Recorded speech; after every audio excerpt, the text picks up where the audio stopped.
What is up guys, welcome back to the channel. This is Dr. Hammerstein and today we got the two best Poco phones here in the house, here in Malaysia to be exact, because the F3 GT has not yet released over here. But in the first corner on my right we have the Poco X3 GT. This is the best from Poco in the X3 series lineup, and in the other corner over here we have one of my favorite phones in 2021. This is the Poco F3. In today's video we're going to do a little bit different over here. I'm just going to go through the major key differences between both of these two phones. So yes, I'll be just kind of skipping through some of the similarities between both of these two phones, and also to help you to decide which phone to get. So yes, without further ado, let's just get right into it.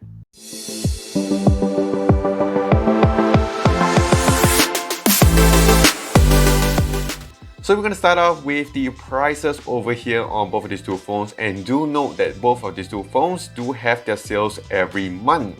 So here with the X3 GT, the base model would sell for 1,299 ringgit, and if you want to get the higher spec model, it goes for 1,599 ringgit in Malaysia. And of course, I'll be putting the USD prices as well. During the sales, this one you can get it for 11.99 for the base model, and if you want to get the higher spec model, it goes for 13.99. Next up is the Poco F3, and if you want to get the base model, it starts off at 13.99 ringgit. And of course, if you want to get the higher spec model, it goes for 16.99.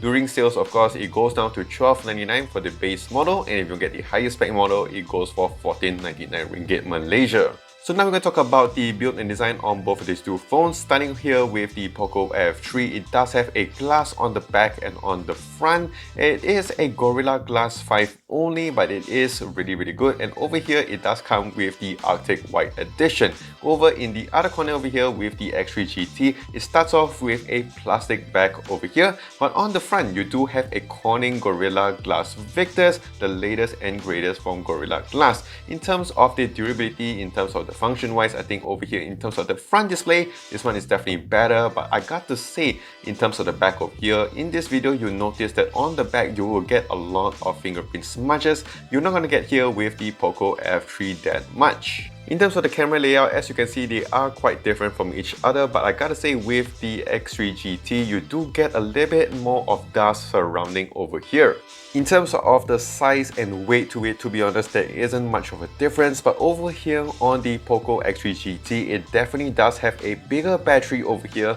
5,000 milliamps of battery compared to the 4520 you're going to find with the Poco F3. That is not the only thing that is different, and now let's talk about that charging. So here with the Poco F3, you do get a 33 watt brick charger over here, so it's able to charge up your phone from 0 all the way to 100% in 52 minutes as advertised. But over here with the X3 GT, you get a double wattage charger over here, 67 watts, so it's able to charge up from 0 all the way to 100% in just over half an hour at about 42 minutes as advertised. But if we talk about the battery performance on both of these two phones, to be honest, they are very similar, but I got to say that on the Poco F3, I do get a little bit more juice compared to the Poco X3 GT, but to be honest, they are both very similar in this department.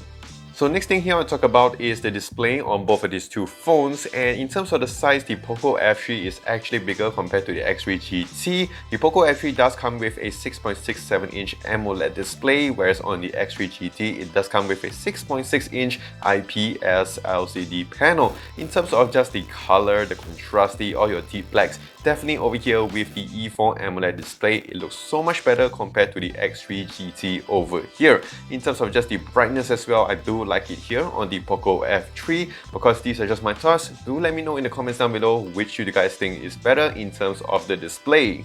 In terms of the color scheme or the color calibration, I do feel that with the Poco F3 you do get more of the colder hue. Over here with the X3 GT you get of the warmer tones with the display. In terms of the speakers, I do understand that both of them do have a stereo speaker setup, but they do sound quite different. I'm going to show you over here.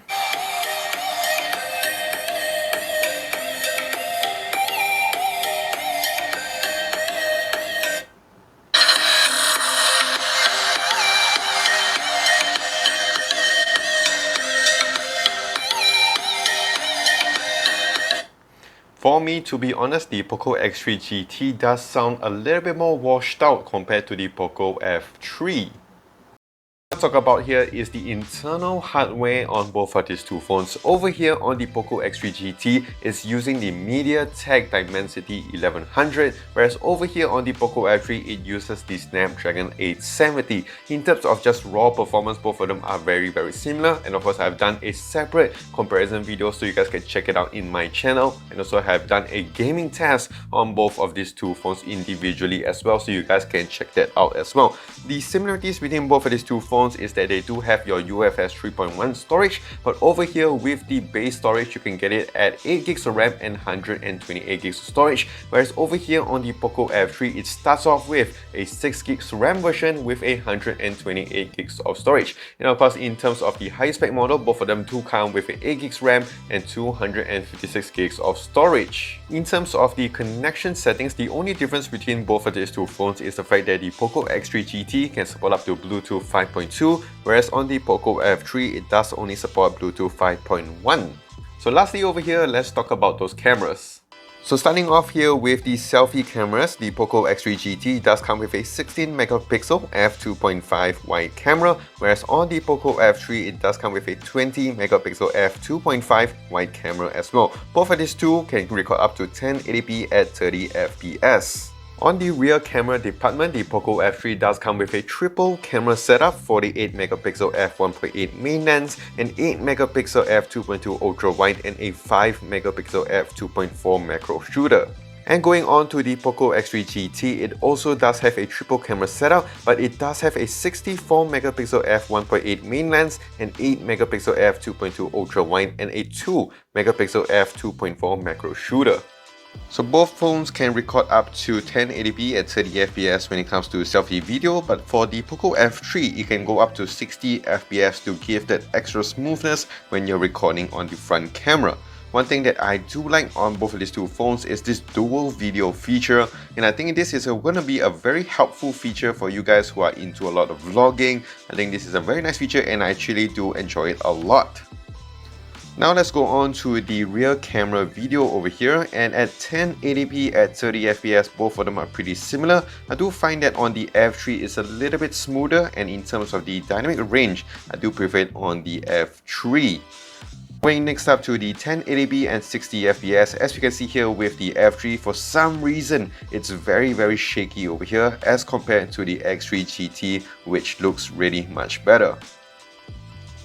Lastly over here, both of these two phones can record up to 4K at 30 fps, and I do notice that on the X3 GT it's a little bit more consistent with the shadows and also the colors as compared to the Poco F3.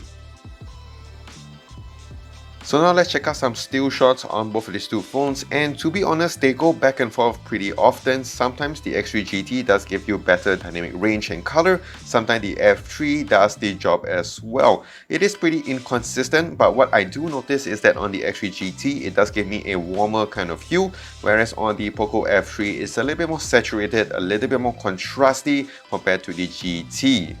Sometimes the X3 GT does give you very good dynamic range when it comes to the shadows, but if you look at the skies at the back, it is a little bit more blown out compared to the F3. And switching on to the ultra wide shots as well, it's very similar. The F3 would look a little bit more contrasty and saturated, and in terms of dynamic range, they go back and forth with each other, so it's very hard to choose a clear winner between these two phones. And the last thing over here, I just want to say that the third lens on both of these two phones are really quite useless, so it's more of a dual camera setup over here, because as you can see with these macro shots, it's really quite bad. Switching it up to some night mode shots over here, again it goes back and forth between both of these two phones, but I do notice that the X3 GT would give me more consistent and more detailed, sharper images compared to the Poco F3, which looks a little bit more blown out and a little bit more washed out compared to the GT. But that being said, the Poco F3 sometimes does a better job when it comes to brightening up those dark shadows. And when we go to some ultra wide night mode shots, the X3 GT would give you more consistent, sharper images, whereas on the F3 it does give you brighter but more washed out photos. So that is it between the Poco F3 and the Poco X3 GT, and of course the ultimate question is, which one to get. For me personally, I would go for the Poco F3 over here because this one just here makes a little bit more sense compared to the Poco X3 GT. If you're willing to spend this amount of price, I think you got just to top up a little bit more to get the Poco F3 over here. It does offer you an E4 AMOLED display, which is really much better compared to the X3 GT, and of course you do get a more solid build on the front and on the back for me, which of course is a good thing. And of course, if you talk about the display size, this is just slightly bigger compared to the GT. But of course, these are just my thoughts and my opinion. Do leave yours in the comment section down below. Of course, if you guys did find this video helpful and also want to see more of this type of videos, do click the like and smash the subscribe button down below for more videos like this in the future. Do also follow me on my social as well, on Twitter, Instagram, Facebook, and also here on YouTube at Dr. Hammerstack. So that is it. This is Dr. Hammerstack. Stay safe, take care, and wash those hands.